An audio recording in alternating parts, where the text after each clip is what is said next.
What's up, guys? This is the Honest Outlaw here, and today we're going to be doing a quick Olight review. It seems like I'm doing a lot of these lately, and it's because I am doing a lot of them lately. And I've been doing them because I keep getting more and more positive feedback from you guys. Now, before I do the review, I want to mention my Patreon supporters. I do in every video. Thank you guys very much. Because of all your support, we do a monthly giveaway, and that giveaway is coming up real soon. In the next couple of days. I think it might be the next video or the video after. I also want to mention ammo.com. Leave a link in the description below for 20 bucks off any order of 200 bucks or more. So let's take a look at the Javelot Pro here real quick. This gigantic, magnificent piece of hardware here is the Javelot Pro. I know it's kind of a weird name. It probably should be the Javelin, but it's the Javelot, so I didn't name it. What are you going to do?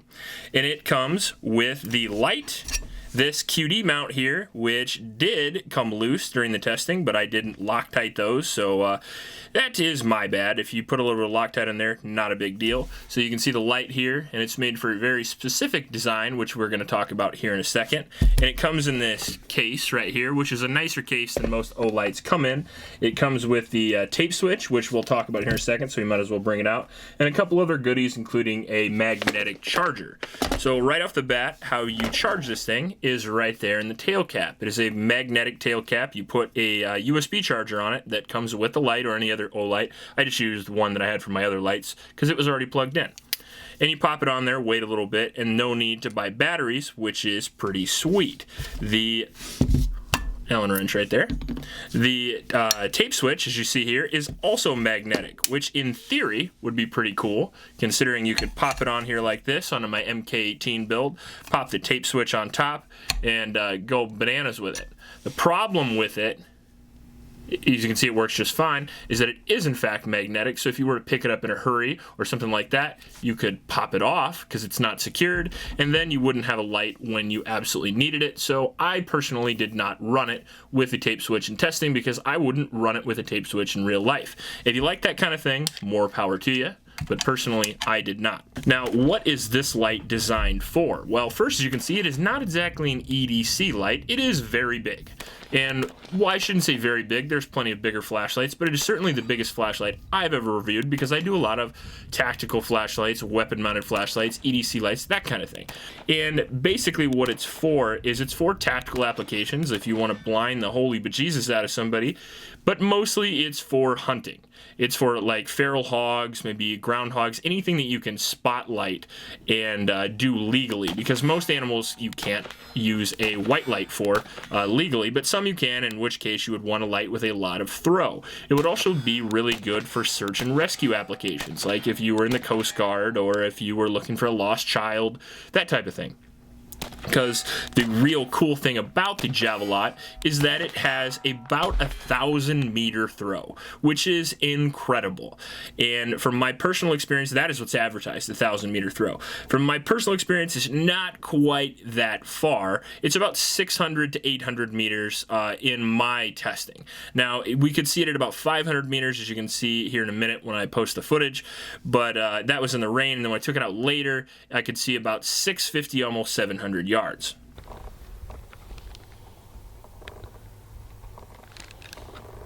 Using an Olight to film an Olight. That's how we roll. Looks pretty ridiculous, honestly. It is kind of cool looking. Alright, so first up, this is the Olight Javelot, which is French for big fucking light. And as you can see here, it's more of a focused beam, so it doesn't have a lot of splash. So up at 10 yards, it's not near as effective as it is further back. This is on low.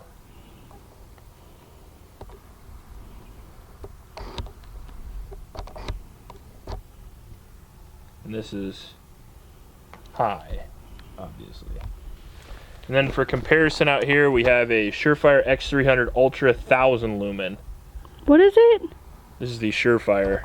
Oh, I didn't know. I grabbed a different light. We actually did this video an hour ago in the rain, but our camera malfunctioned. We lost all the footage, so we're doing it all over again.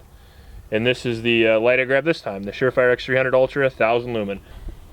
All right, we got her on the rifle here. We're gonna do a little hip fire. This is low at 25 yards.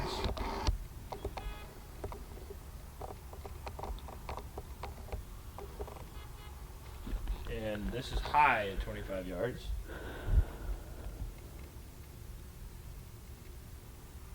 Very focused beam.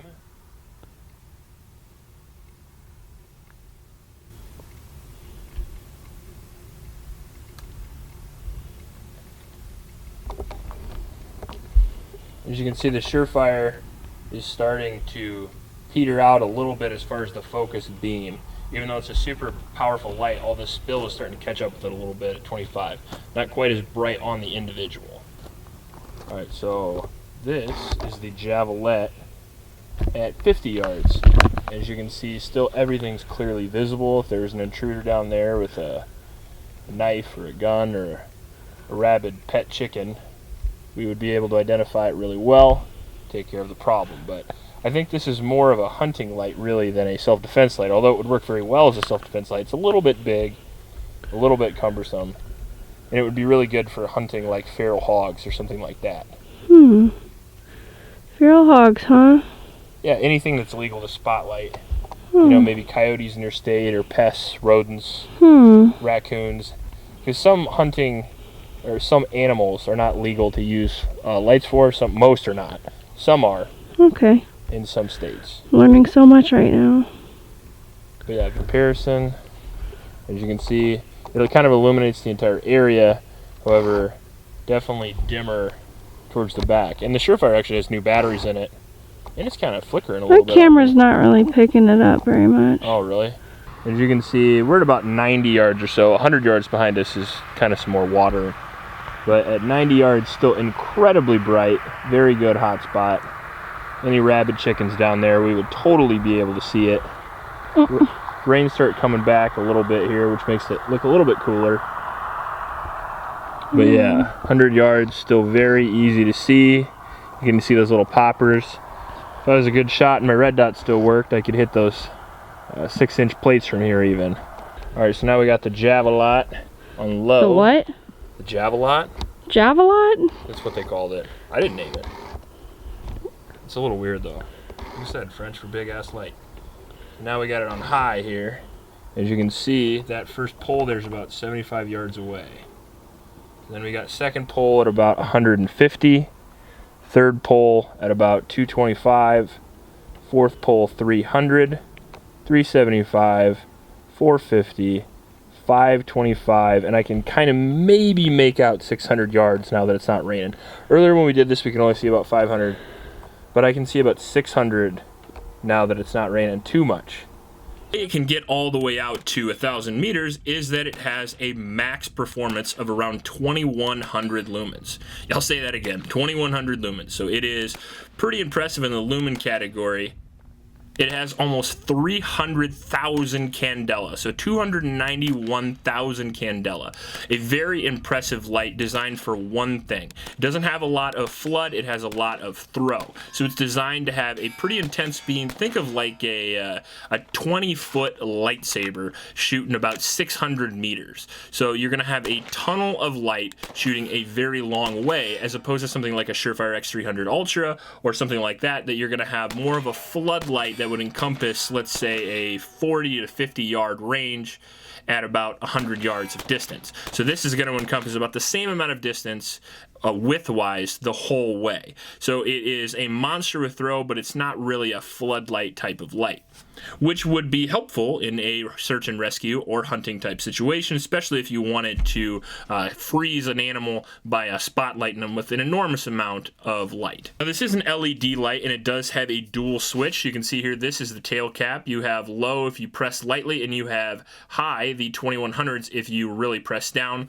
which is kind of a good design, because if you're in an emergency situation, you're really going to ram on that thing anyway, and that's how it works. It works due to your natural biology, so I really appreciate that.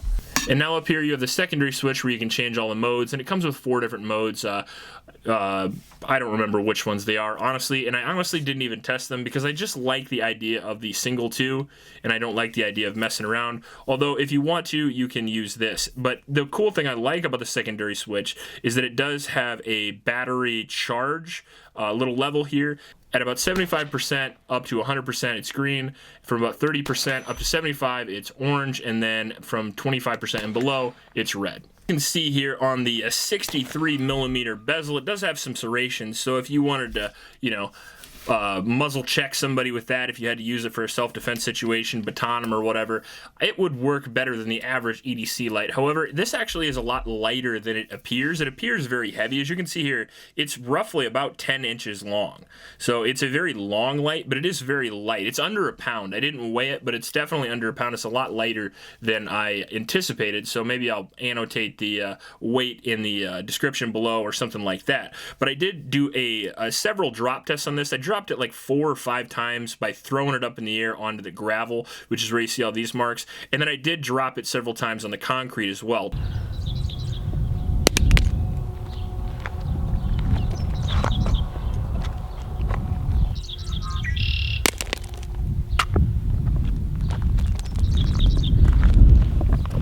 Shine it into the camera so they can see it.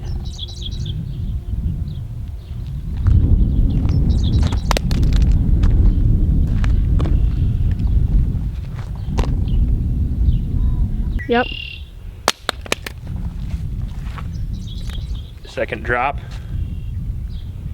Still works.